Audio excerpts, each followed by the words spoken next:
cumprimento a igreja nesta manhã com a paz do Senhor. Uma alegria mais uma vez estarmos reunidos para louvar o nome do nosso Deus. A palavra do Senhor em Romanos capítulo 5, ele diz assim, no versículo 6: Quando estávamos totalmente desamparados, Cristo veio na hora certa e morreu pelos pecadores. Mesmo que fôssemos justos, realmente não esperaríamos que alguém morresse por nós, embora alguém tivesse coragem de morrer por uma pessoa boa. Deus, no entanto, mostrou seu grande amor por nós, enviando Cristo para morrer por todos nós, enquanto ainda éramos pecadores. E já que por seu sangue ele justificou a nós pecadores, quanto mais ele não nos fará agora, que nos declarou sem culpa. Agora ele nos salvará de toda a ira divina que está por vir. E se quando ainda éramos inimigos de Deus, fomos reconciliados com Deus pela morte de seu Filho, quanto mais agora tem sido reconciliados, seremos salvos pela vida de Cristo. Agora, nós nos alegramos em Deus, por meio de nosso Salvador Jesus Cristo, por intermédio de quem agora alcançamos a reconciliação.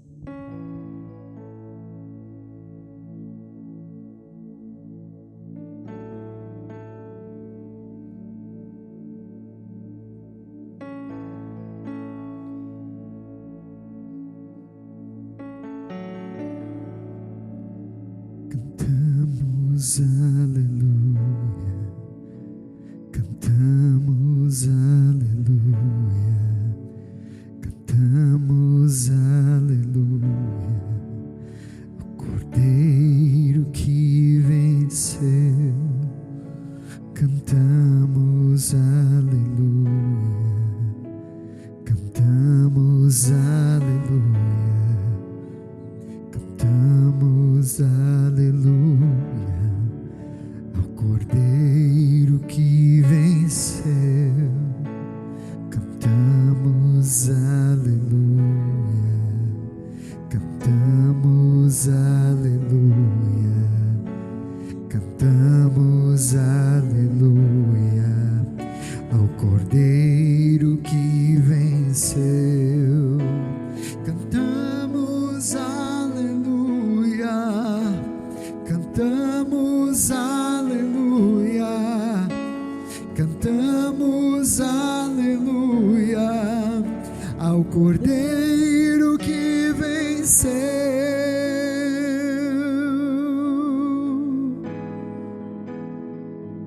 que venceu.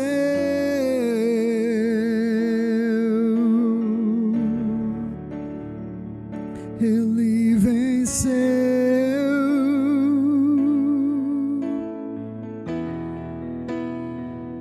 ele venceu,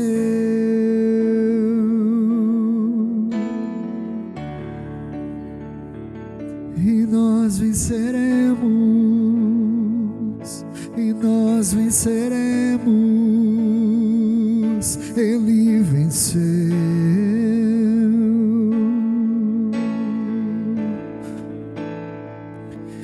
Nós venceremos, e nós venceremos.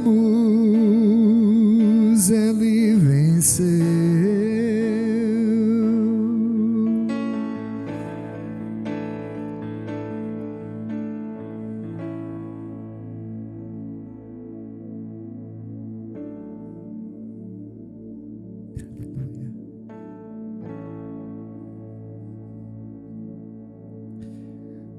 Foi o amor que pagou com sua própria vida, pecado e dor carregou e ao mundo trouxe a esperança. Foi o sangue de Jesus que me lavou. Foi o sangue que por mim derramou. Se sacrificou e me salvou. Foi o sangue que me fez um vencedor.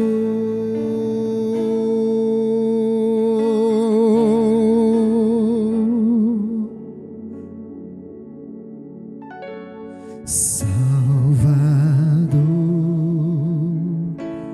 Santo, morto em meu lugar, o Cordeiro,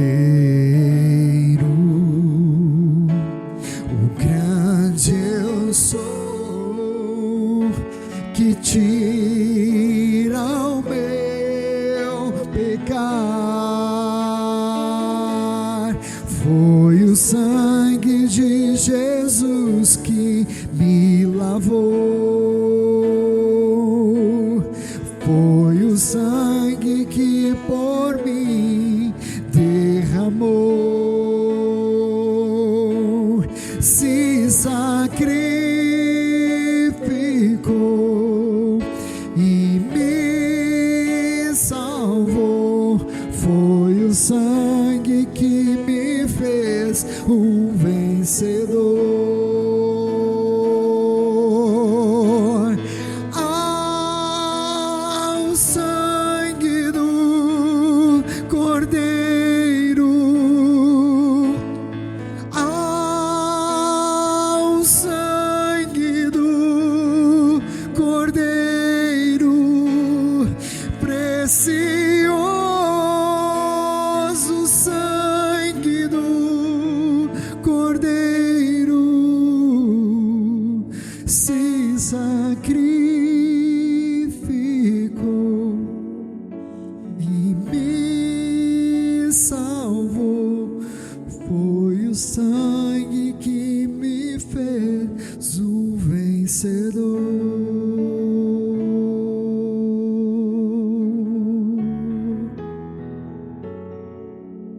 Um vencedor.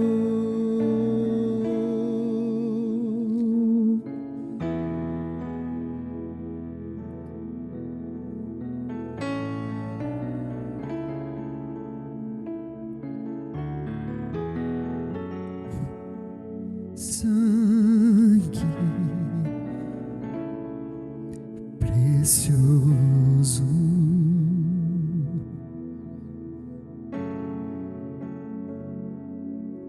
precioso,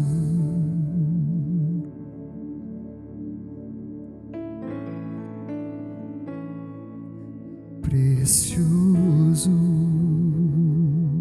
precioso sangue,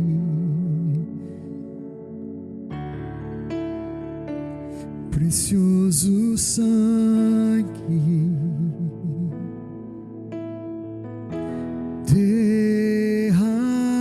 derramado por mim, derramado por ti, precioso sangue, precioso sangue que limpa, precioso, precioso, precioso.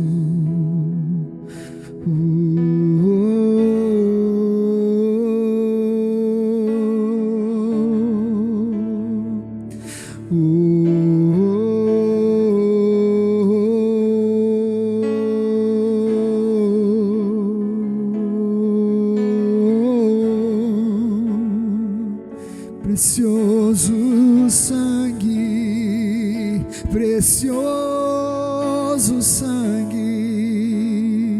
é o teu Jesus, o mais puro, o mais santo, precioso.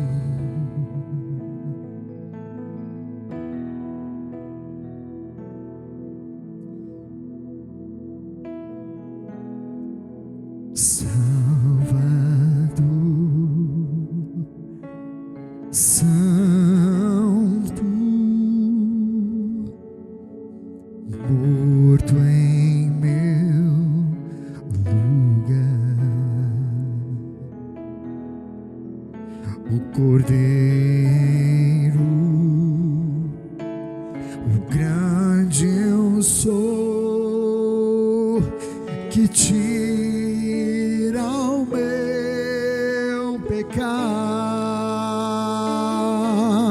Foi o sangue de Jesus que me lavou. Foi o sangue que por mim derramou. Se sacrificou e me salvou. Foi o sangue que me fez um vencedor.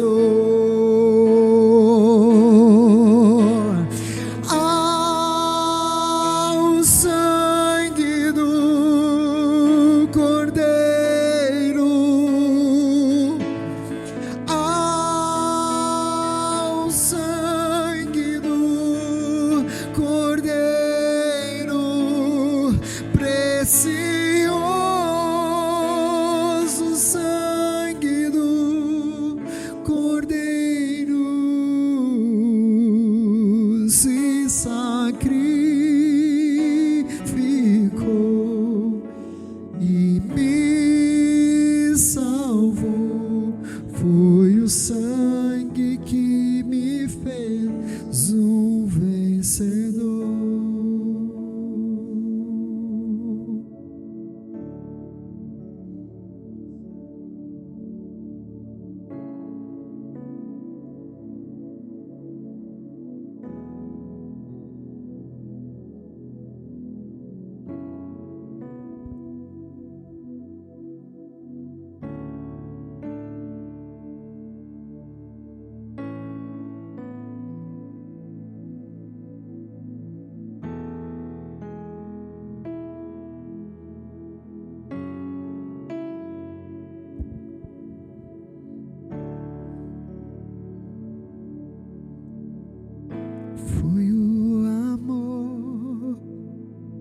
Foi o amor, mais puro amor.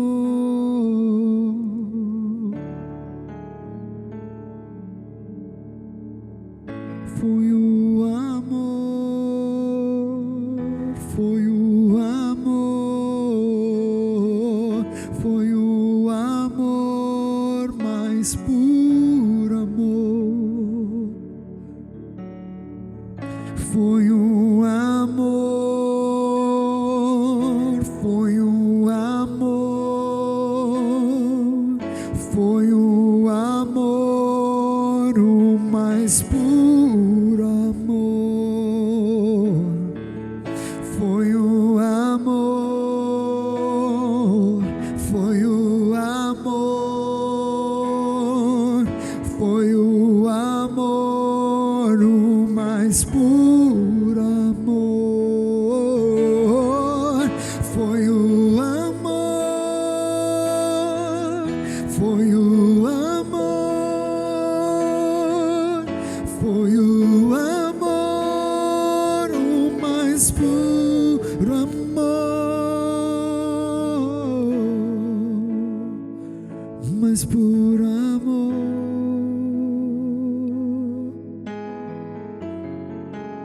Que se entregou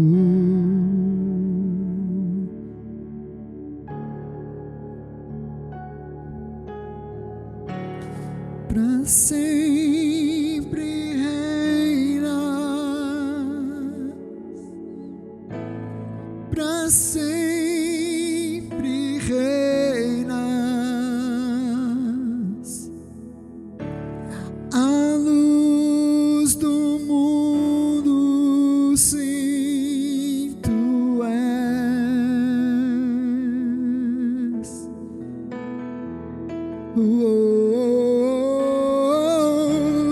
Pra sempre reinas, pra sempre reinas, a luz do mundo, sim, tu és,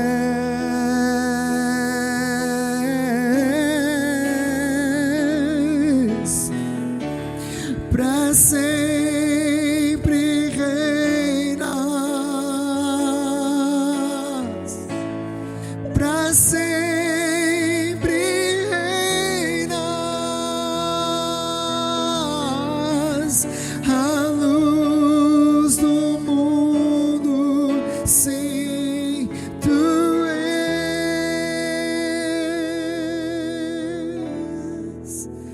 E eu canto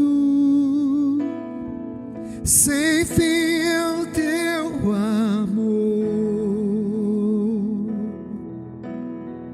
sem fim o teu amor, sem fim o teu amor.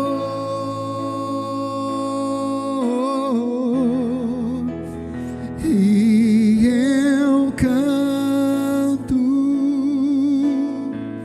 sem fim é o teu amor, sem fim é o teu amor, sem fim é o teu amor.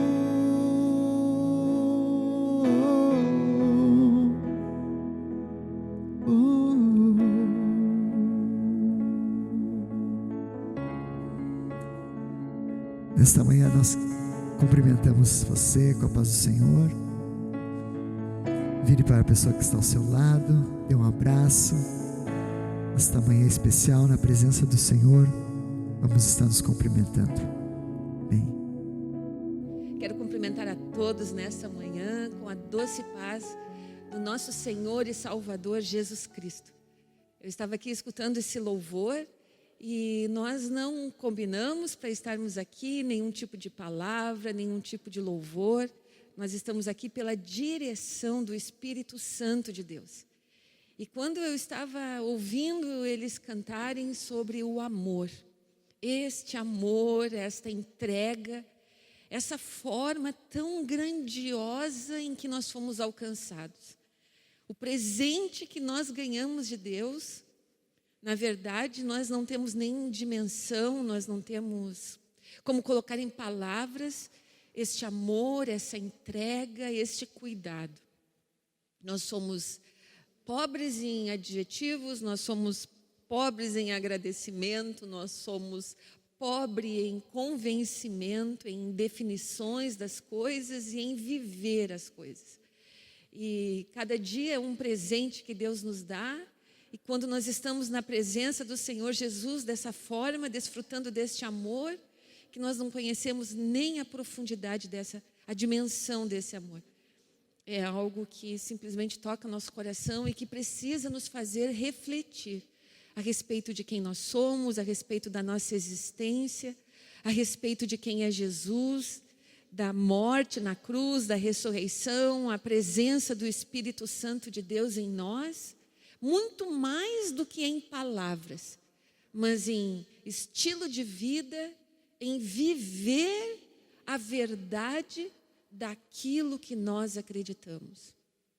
E muitas vezes as palavras, os pensamentos que temos, eles são muito maiores do que a própria convicção que nós temos de quem nós somos, de quem Deus é.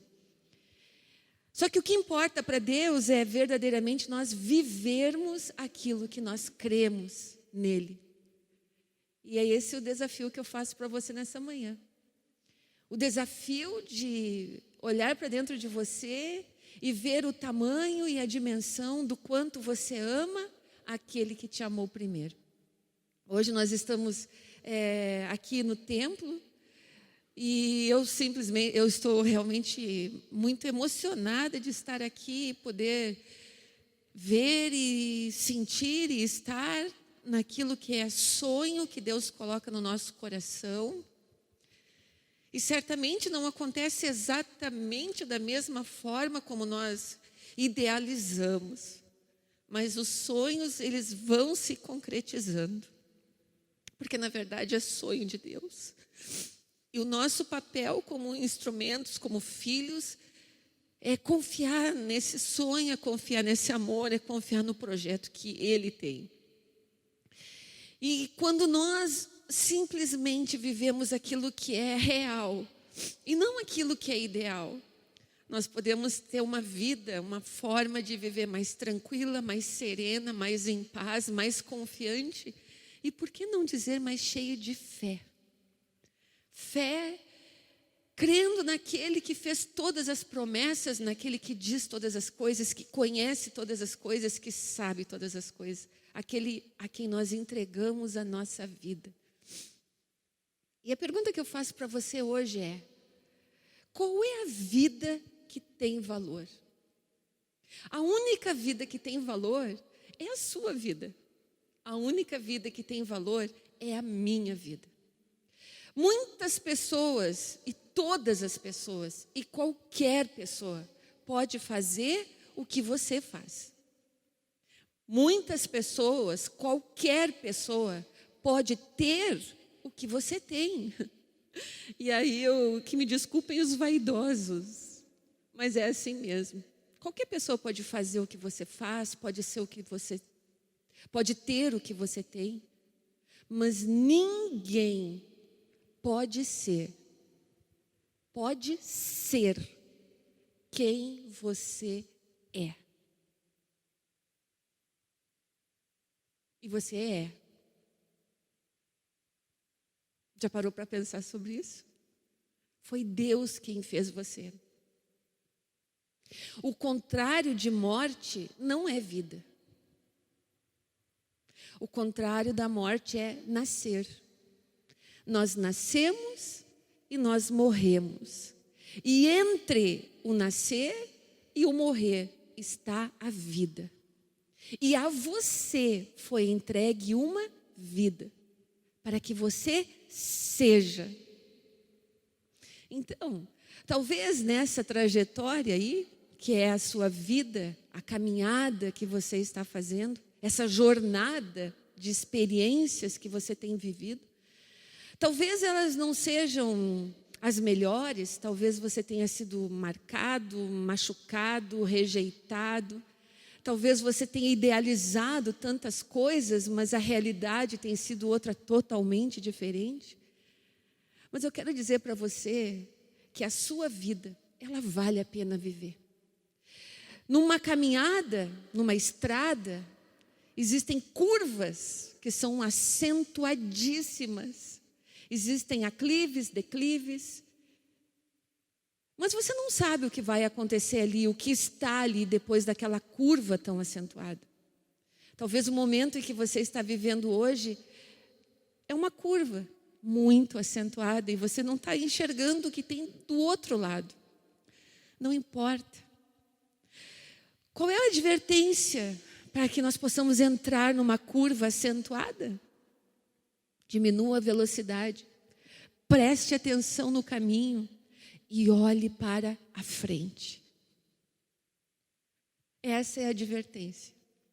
E se nós seguirmos exatamente esses passos, essa diretriz, essa direção, esse ensinamento, nós vamos poder fazer a curva e enxergar o que está do lado. E quantas vezes se descortina uma paisagem inacreditável, uma paisagem surreal, algo que estava muito longe daquilo que nós estávamos imaginando. Então, pense sobre isso. Esse foi o dia que o Senhor fez. Existe nele uma esperança, existe nele uma verdade, existe nele um toque, existe nele sim algo para a sua vida, que vai acrescentar a trajetória da sua vida. E aqui em Isaías, eu já estou aqui acabando, e em seguida já vamos estar passando para o pastor. Em Isaías, no capítulo 53, diz assim: Quem creu em nossa pregação? E a quem foi revelado o braço do Senhor? Porque foi subindo como um renovo diante dele e como raiz de uma terra seca. Não tinha boa aparência, nem formosura, e olhamos para ele, mas não havia nenhuma beleza que nos agradasse. Era desprezado e o mais rejeitado entre os homens. Homem de dores e que sabe o que é padecer. E como um de quem os homens escondem o rosto, era desprezado e dele não fizemos caso. Certamente, ele tomou sobre si as nossas enfermidades e as nossas dores levou sobre si.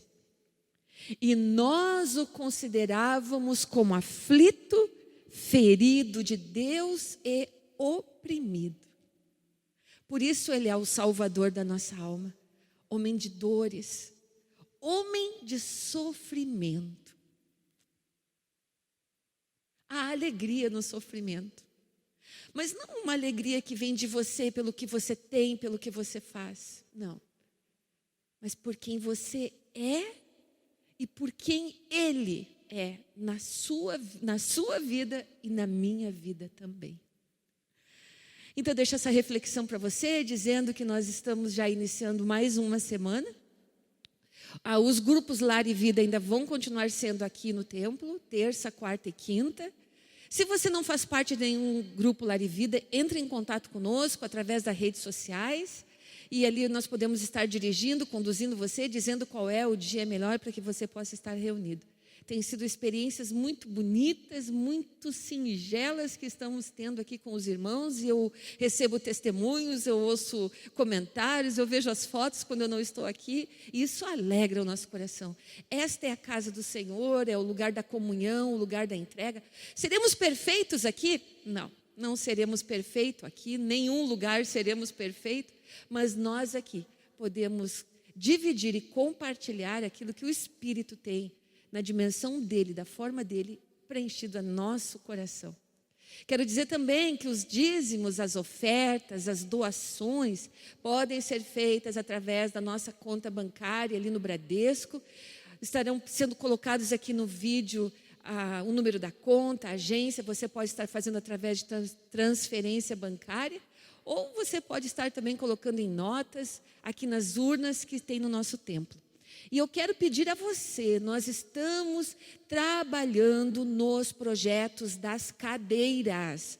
Não acabou esse projeto, nós precisamos de mais participantes, sim. As cadeiras ainda não foram entregues, não por causa de pagamento, mas porque elas estão sendo feitas lá em São Paulo.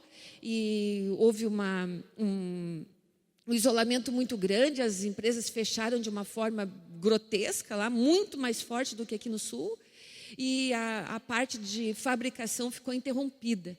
Eles estão retomando com fornecedores, retornando o trabalho. Então, por causa disso, a entrega está sendo adiada.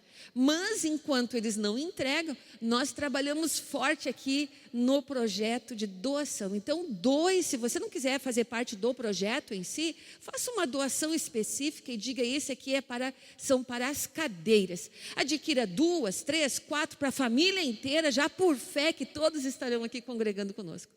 Então, fiquem todos na doce paz do nosso Senhor e Salvador, Jesus Cristo. Um beijo bem grande. Meus irmãos, quero saudá-los nesta manhã com a paz do Senhor, dizer de nossa alegria de podermos, nesta manhã, estarmos juntos através da palavra do Senhor. E à medida que passam os dias, nós vamos nos mudando aos poucos para o templo. Hoje já estamos um pouco com mais instrumentos à volta, já estamos com parte dos equipamentos todos aqui, já estamos fazendo o nosso dia a dia para vermos as necessidades e as coisas que têm que ser ajustadas. Então, estamos alegres de estarmos pela primeira vez já usando as instalações nesta gravação.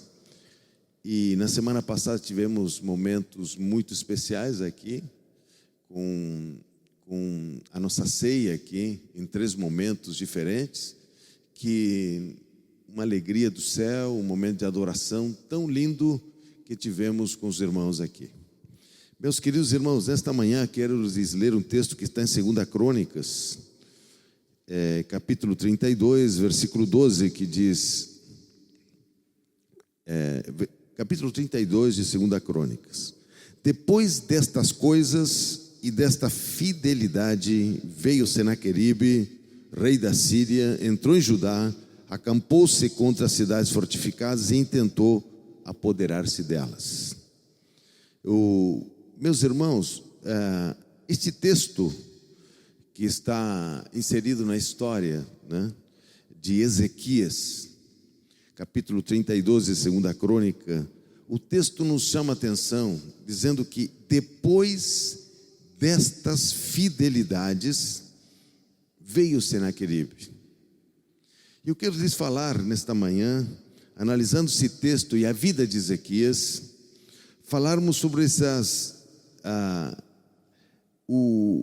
a importância que as coisas não terminam na fidelidade, mas o Senhor nos diz que Ele procura os fiéis da terra e que a fidelidade, que é o tronco da fé, ela nos faz meditar nesta manhã de que forma Deus nos traz os caminhos, as nossas vidas são transformadas e os nossos caminhos são abertos.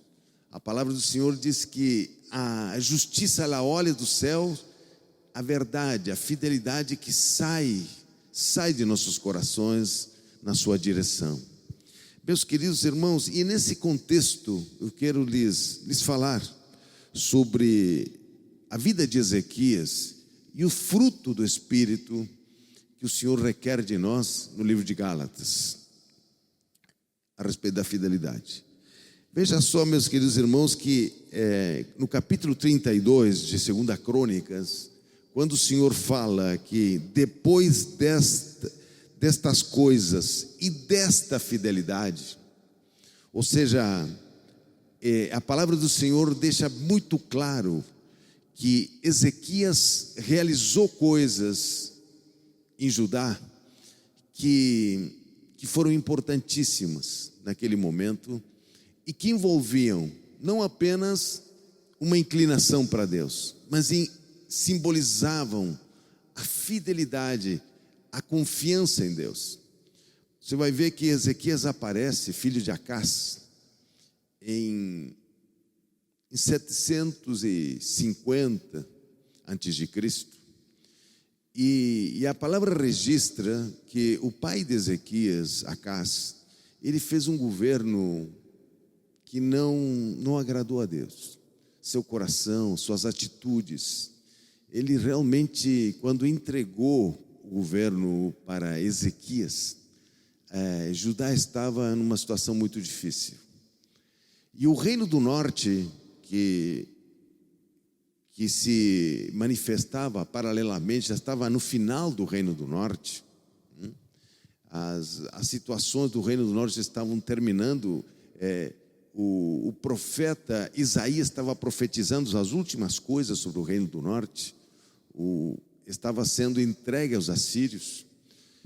E nós vemos que o governo de Ezequias, ele vê o reino do norte cair. 7 anos depois que Ezequias assume, o reino do norte cai frente aos assírios e é levado cativo e nunca mais volta, né? 722 a.C. E paralelamente Ezequias está exercendo o seu reinado em Judá. E esse depois destas coisas, tinham se passado 14 anos aqui.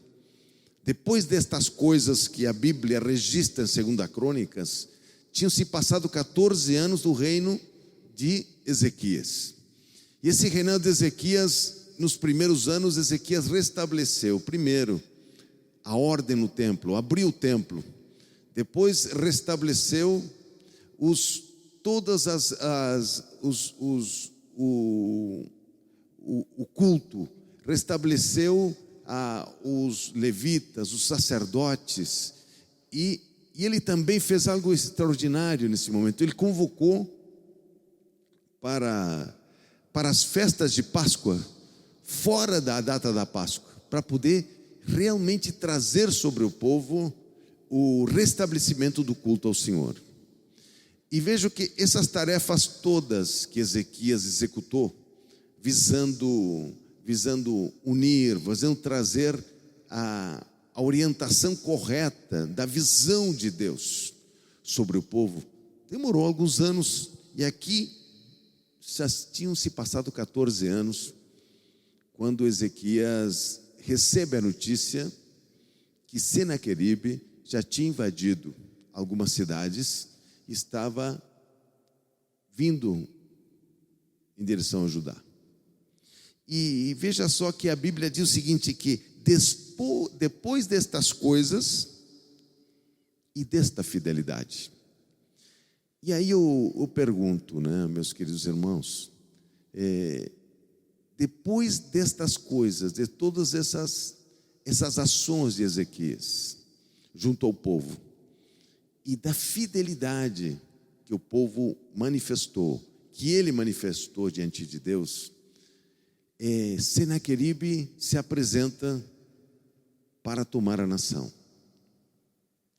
E o que nós podemos nesse momento ver? Como é que pode, se depois de estabilizar, depois de orientar, depois do povo encontrar-se com Deus novamente, depois do povo se unir como povo, aparece Senaqueribe.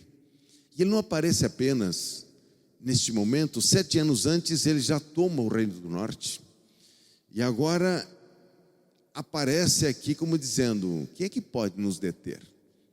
Sabe quando você olha para o lado e diz: fulano não está bem, Beltrano, as situações na volta, elas estão dizendo que as coisas não estão bem. Quando a propaganda que se vê ao redor, ela não é de um avivamento, mas é de dificuldades, de situações que nos atrapalham em vez de nos incentivar em direção a Deus. Nós vemos fulano não está bem, situações que acontecem. Aqui estava acontecendo algo parecido. Enquanto Ezequias estava pregando a unidade, estava trazendo a restauração do culto, estava trazendo as restaurações dentro de Judá, o reino do norte tinha caído, tinha sido entregue pela sua infidelidade, e tinha sido entregue aos assírios. E se passaram mais 7 anos, eles vieram em direção a Ezequias.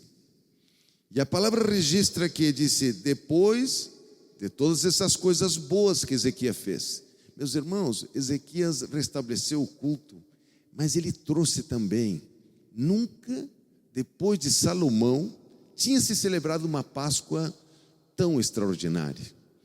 E o que me chama a atenção é que enquanto Ezequias se aproximava de Deus, trazendo os valores, trazendo as coisas que eram importantes, e registrado aqui na palavra do Senhor, que o Senhor lhes trazia sobre seus corações a unidade que eles precisavam. Está registrado aqui em 2 Crônicas que enquanto Ezequias convocava o povo para estarem na Páscoa, que simbolizava a festa, uma festa que comemorava a saída do Egito, que como era sangue derramado nas portas, que comemorava a libertação do povo. Veja só, a libertação, a memória de libertação do povo, a memória de sair com um povo só em direção à terra prometida. E quando nós trazemos isso para o Novo Testamento, a Páscoa é realmente nossa celebração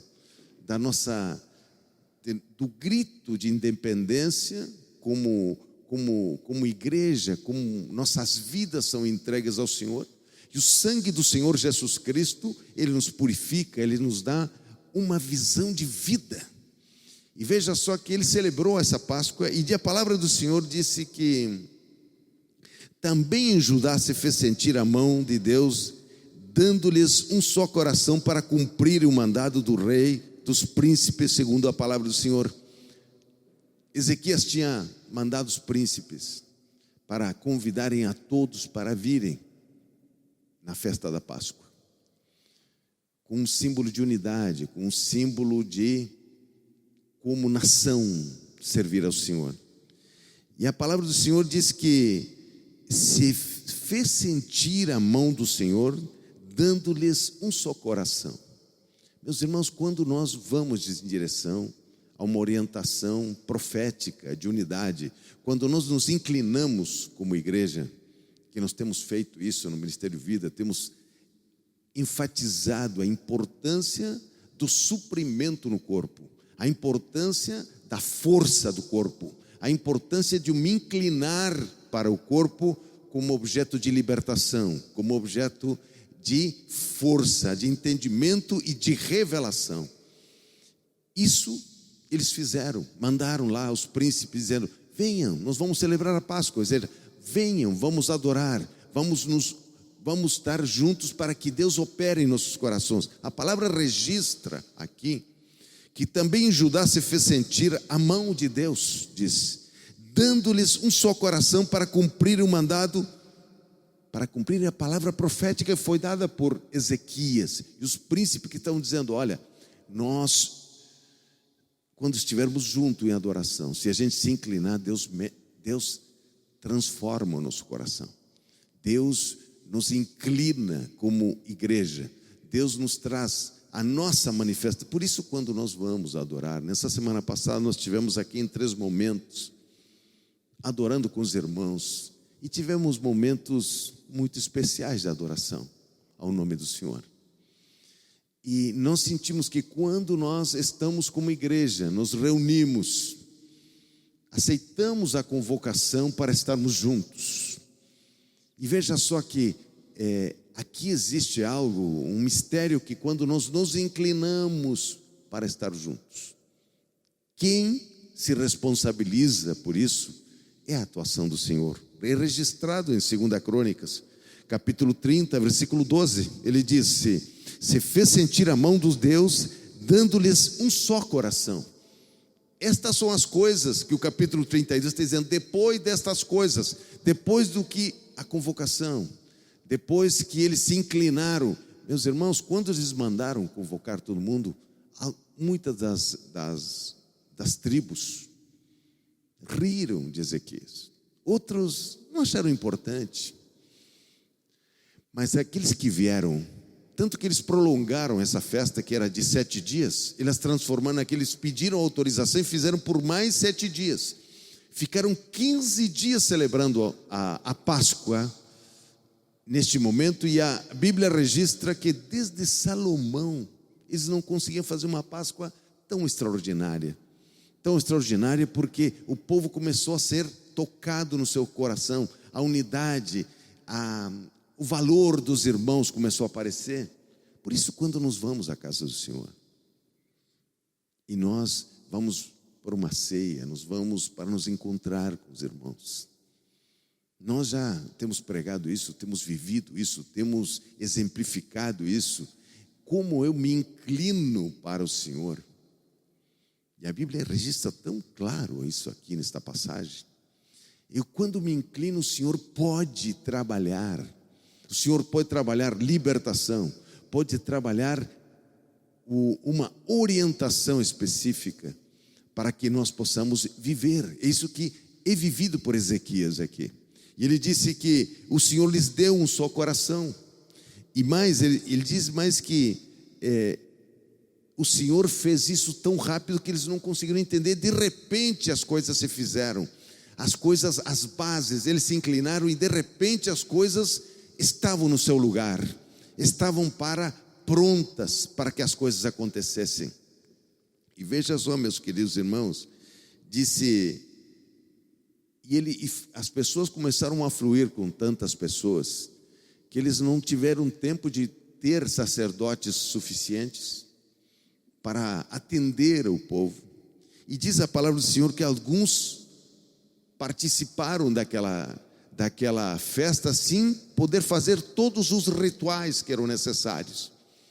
E aí Ezequias orou ao Senhor e disse: Senhor, já que eles disporam o coração para te buscar, ainda que não conseguiram fazer todas as prerrogativas do Velho Testamento para estarem aqui, disse o Senhor, exigida pelo santuário. E a palavra diz: o Senhor ouviu o Senhor Ezequias e sarou a alma de todo o povo. Digo, como as manifestações de nosso coração para Deus, elas são ouvidas no corpo de Cristo.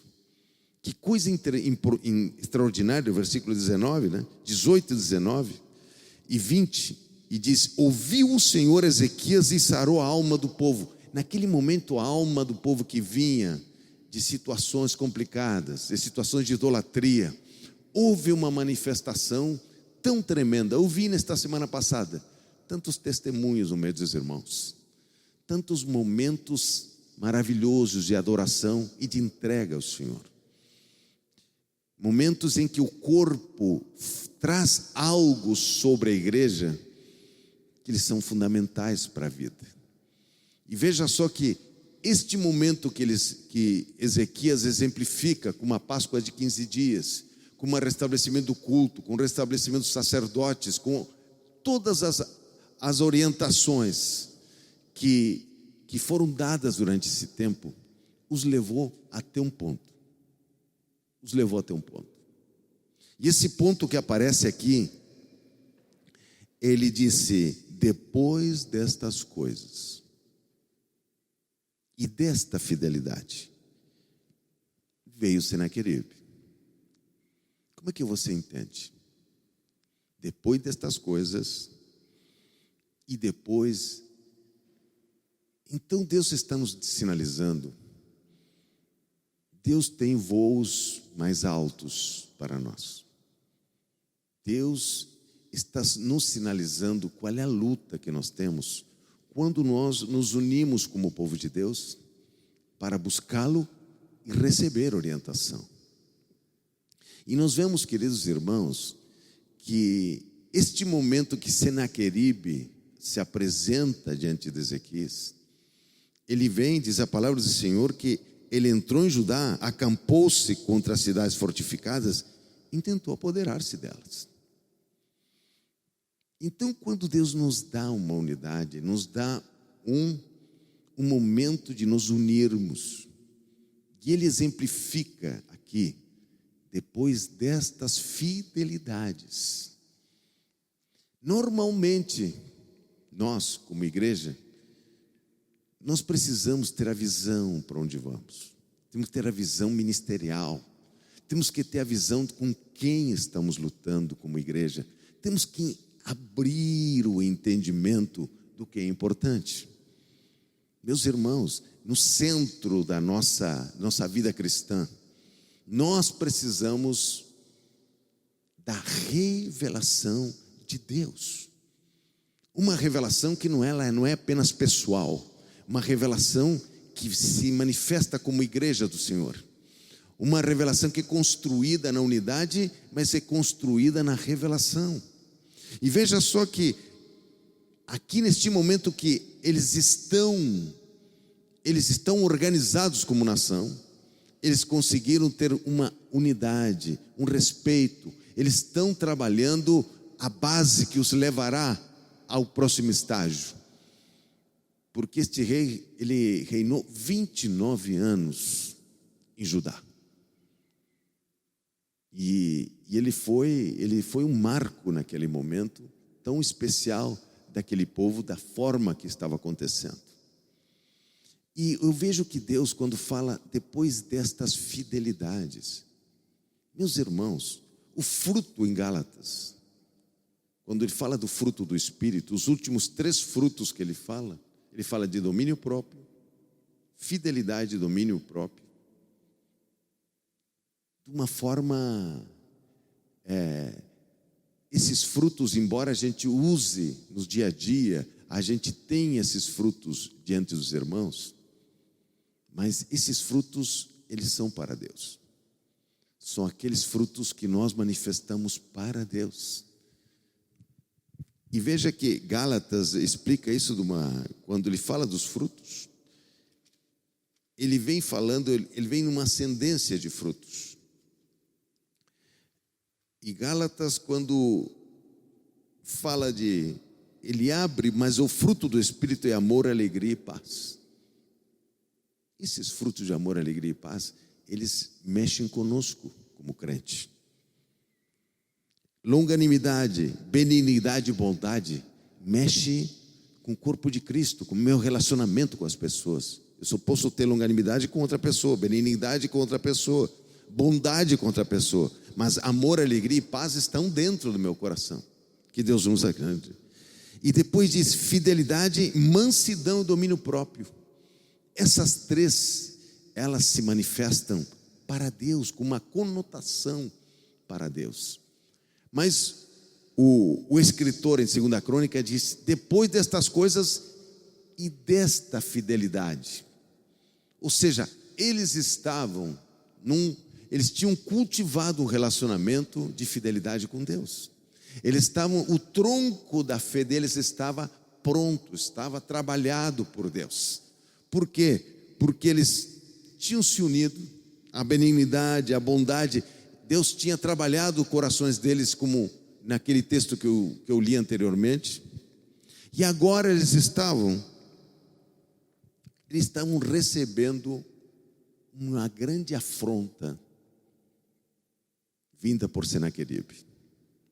Uma afronta para realmente retirá-los de lugar.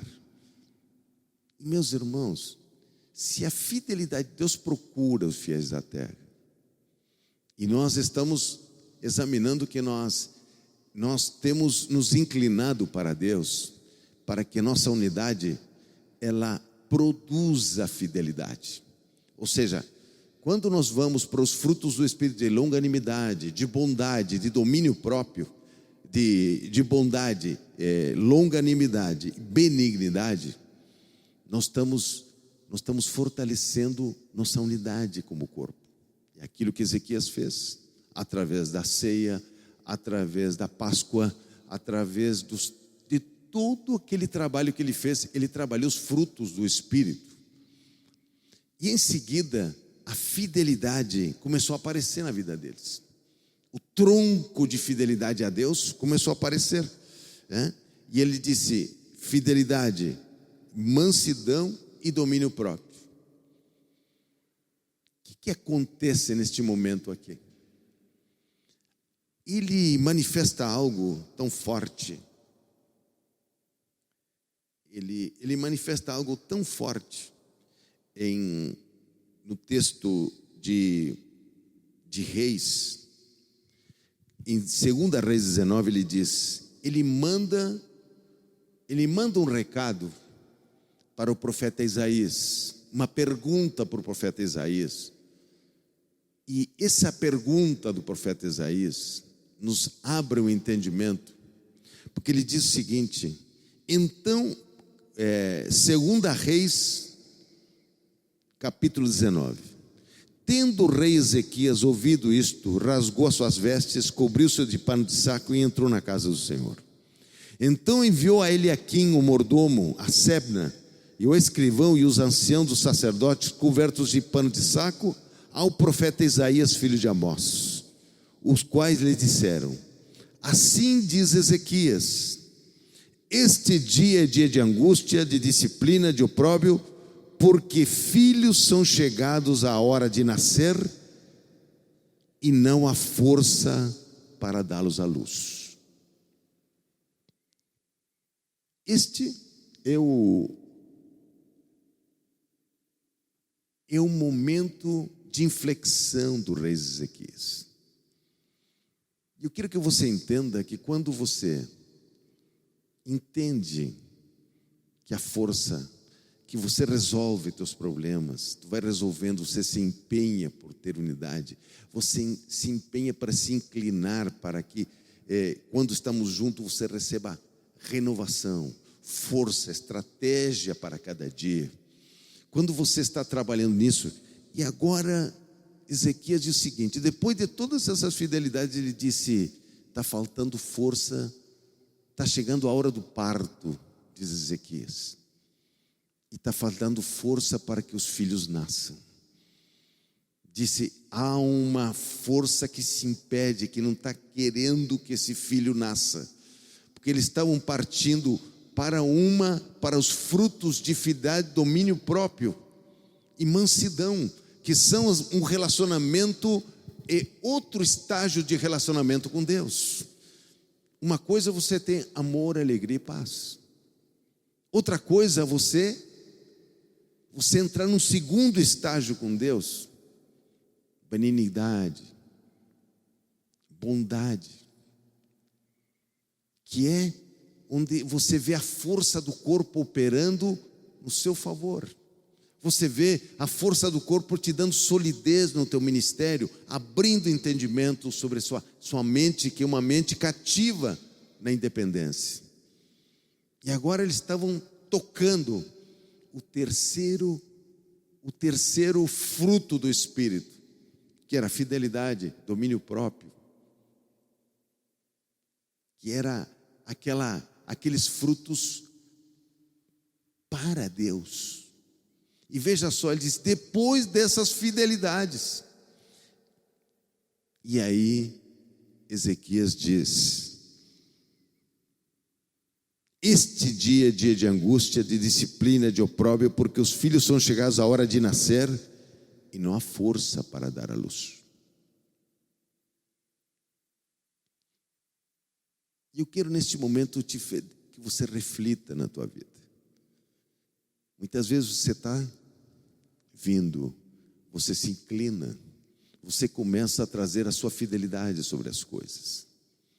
E daqui a pouco você enfrenta algo que quer retirar a vida de você, que quer retirar o projeto de vida que você tem. E você está num ponto de inflexão. Mas esta declaração ele o faz ao profeta Isaías. Ele faz buscando revelação para continuar, para o que fazer, de que maneira se pronunciar a respeito disso. Meus queridos irmãos, quantas vezes o inimigo vai chegar neste momento e ele tem um recado para nós? Sabe qual é o recado que Senaqueribe traz para este povo que estava neste estágio? O recado que Senaqueribe traz, ele diz algo para o povo que ele é impressionante. Ele os traz de novo e disse: é verdade o que Ezequias tem falado para vocês? Ele disse: não é este Ezequias. Olha só, 2 Crônicas 32:12. Não é Ezequias o mesmo que tirou os seus altares, e falou a Judá e a Jerusalém, dizendo: diante de apenas um altar vos prostrarei, e sobre eles queimarei incenso? Senaqueribe começa a dizer: é verdade que vocês fizeram, tem força, de vocês se perseverarem na unidade, perseverarem na comunhão, perseverarem em buscar a Deus. Será que tem tanto valor assim? Ele bateu no segundo fruto do Espírito. Ele bateu na base, depois destas coisas que traziam fidelidade ao povo. Ele disse, capítulo 32, 2 Crônica: não é Ezequias o mesmo que tirou seus altares, e falou a Judá e a Jerusalém, dizendo: diante apenas de um altar vos prostrarei, sobre eles queimarei incenso? Não sabeis vós que eu e os meus pais fizemos todos os povos da terra? Acaso puderam qualquer maneira os deuses das nações daquelas terras livrar os pais das minhas mãos? O inimigo sabe dar recado. Ele o faz de uma forma muito inteligente. A primeira coisa que ele faz, ele retira a força da unidade. Ele diz: será que vale tanto? Até você cair sozinho, depois ele te pega. Ele primeiro retirou força do que Ezequias, durante muitos anos, foi trabalhando a unidade para que o povo tivesse frutos de bondade, frutos de benignidade, frutos de relacionamento, de saber se andar no corpo, de saber pensar como corpo, de ser intencional no corpo para que as coisas tenham valor diante de Deus. E aí Senaqueribe trata isso. Mas no Novo Testamento, como é que nós falamos isso? Não tem força. Ele diz: é chegada a hora de nascer e não tem força. Quando Deus quer nos dar um novo momento, é um momento de nascimento, um momento que aparece um sinal. Aqui a Bíblia registra como a hora de nascer e não tem força. Ele está dizendo, a fidelidade nossa está sendo transformada em fé. Está sendo nesse momento, a nossa fidelidade, ela entra no campo da fé. E aí, como é que o Novo Testamento lida com isso? Eu quero terminar para que abrir linhas de pensamento para que você analise isso, não apenas com o Velho Testamento. Aqui neste momento ele mandou ao profeta Isaías, para ouvir a voz de Deus. Deus disse: não te preocupa, Ezequias, esse negócio é comigo, isso não é contigo, pode deixar que é comigo. Senaqueribe vai voltar, botar um anzol no seu nariz, e eu vou fazê-lo voltar, e quando chegar lá ele vai morrer. Muitas vezes você não está entendendo que Deus vai colocar um anzol no nariz desse inferno e vai fazê-lo voltar para o lugar da onde ele veio. E veja só que essa revelação, quando o Senhor Jesus institui e fala para Pedro, Pedro diz: quem dizem que eu sou?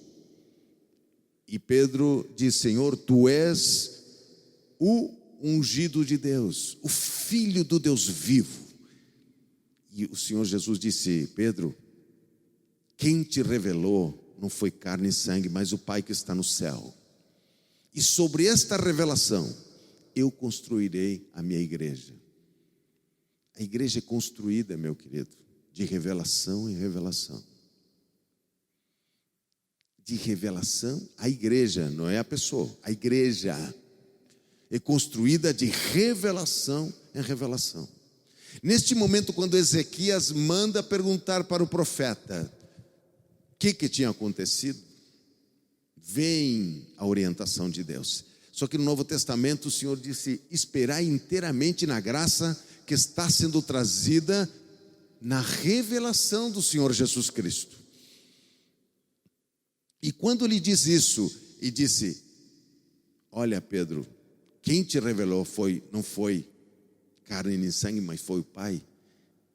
Nas nossas inflexões de fidelidade, enquanto nós mantemos os frutos de bondade, de unidade do corpo, quando nossas fidelidades se materializam, vem uma revelação de Deus, que coloca um anzol no nariz do diabo, que coloca um anzol no inferno, que coloca um anzol nos nossos inimigos e coloca as coisas nos seus devidos lugares.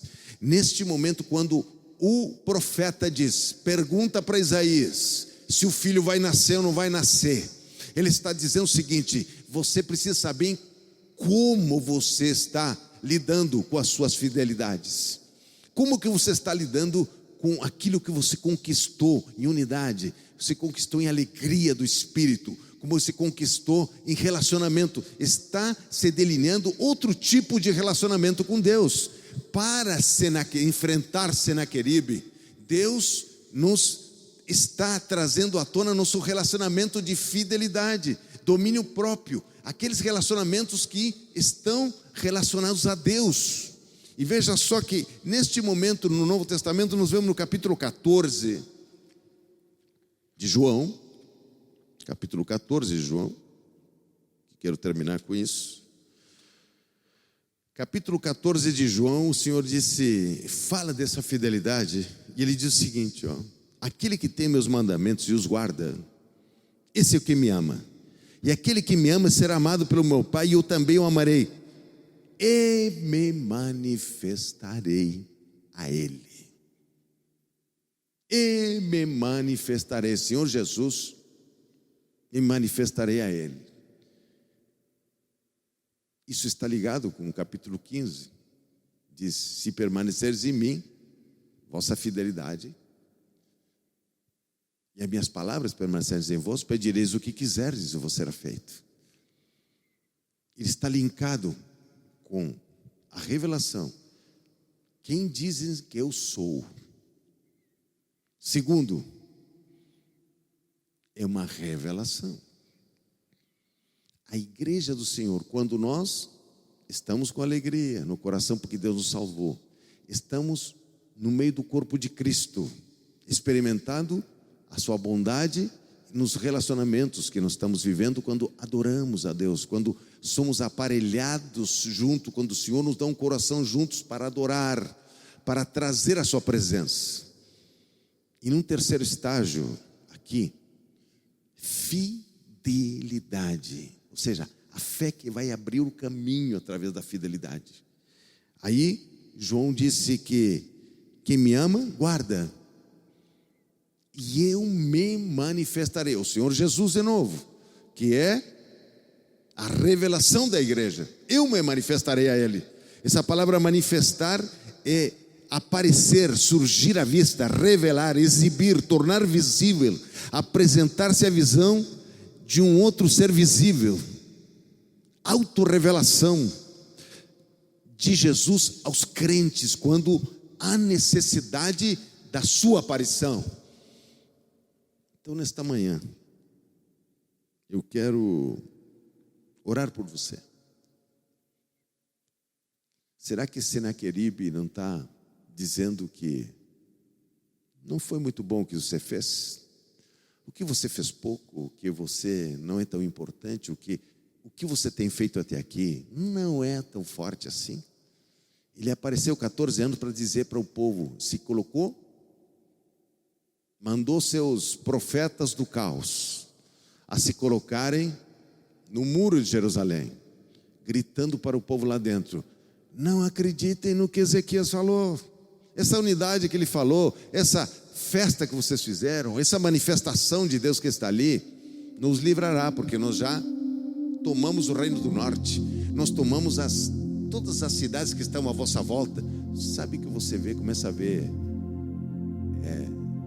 tanta notícia à vossa volta, caiu fulano, o outro está com problema, há desemprego, pandemia, todas essas menções do profeta do inferno, ela vai trazendo sobre nossas vidas uma pergunta: será que eu devo ser fiel a Deus? Será que isso que eu fiz é tão importante para Deus? 14 anos tinham se passado e estava neste momento Senaqueribe querendo retirar aquilo que tinha se conquistado. Ele estava entrando em Judá, estava querendo pegar a cidade de Judá. Mas aí o Senhor disse para Pedro: sobre esta revelação do Senhor Jesus Cristo, eu vou estabelecer a igreja. O Senhor disse no capítulo 14, confirma essa palavra, dizendo: quem guarda minha palavra, eu me manifestarei a ele, eu aparecerei, eu surgirei à vista, eu me revelarei, eu direi quem sou eu nesta situação. E o Senhor fez isso quando disse através do profeta Isaías, disse: eu colocarei um anzol no seu nariz. Esta manhã, neste primeiro culto aqui, gravado do nosso templo, como é que está a sua visão? Você vai passar para o estágio de cima ou você vai ficar na parte de baixo? Os frutos do Espírito disse amor, alegria e paz, bondade, benignidade, que se manifesta no corpo, ou seja, aquela paciência, aquele momento, aquela inflexão, aquela situação que nós nos movemos no corpo, nós vamos em direção ao corpo. E num terceiro momento, fidelidade, domínio próprio, esperando a manifestação de Deus, para que coloque mais um inimigo no seu lugar. Eu nesta manhã orar por você. Quero orar por você. Que nessa manhã o Senhor te dê visão, que você possa caminhar pelos frutos do Espírito, tendo visão para onde você vai, sabendo que a base que você está fazendo de unidade, a base onde não é base de unidade que você faz. Na verdade, quando você entra no corpo, Deus te mostra a maldade que está no teu corpo, a maldade que está no teu coração. Você ajeita isso e você se une com as pessoas, porque o que está a iniquidade que está aqui atrai a iniquidade que está lá fora. É bem claro. Não é que você é um bondoso, não. O corpo mostra o que você deve mudar na sua bondade, na sua forma de proceder, e aí aparece o que está aqui dentro. Aí você se une. Aí o Senhor disse que lá para o profeta Ezequias, o que ele disse? E quando eles se inclinaram para estar juntos, o Senhor os curou, os sarou na sua alma, lhes deu a unidade que precisava. Mas neste momento eles estão enfrentando outra coisa. 80% dos crentes não passa esse estágio, que quando entra a fidelidade, depois destas fidelidades, diga para teu irmão, depois destas fidelidades, há uma revelação do Senhor Jesus Cristo. Ele pessoalmente pega o anzol e coloca no nariz do nosso inimigo. Ele pessoalmente. Então nessa manhã, coloque a mãozinha no seu coração. Ele está gritando ali nos muros, está dizendo que ele derrubou aquele, que a pandemia, que tem desemprego. Ele está falando no muro. Mas nós nos apresentaremos diante do Senhor. E o Senhor Jesus se manifestará a nós. Feche seus olhos. Senhor Deus e Pai, nesta manhã tão especial e tão linda, nós colocamos diante de Ti nossas fidelidades. A palavra diz, depois destas fidelidades. E neste momento nos oramos para que a manifestação do Senhor Jesus Cristo, o Rei da Glória, Ele que é o nosso dono, Ele que instituiu a igreja, e sobre essa revelação Ele edificará a sua igreja. Nós neste primeiro culto declaramos neste lugar a manifestação do Senhor Jesus. Declaramos neste lugar o poder da revelação à sua igreja, que destrói as obras do diabo, que coloca um anzol no seu nariz. Nesta manhã declaramos a verdade, declaramos o poder e a graça do Senhor Jesus Cristo. Amém. Uma semana abençoada para os irmãos.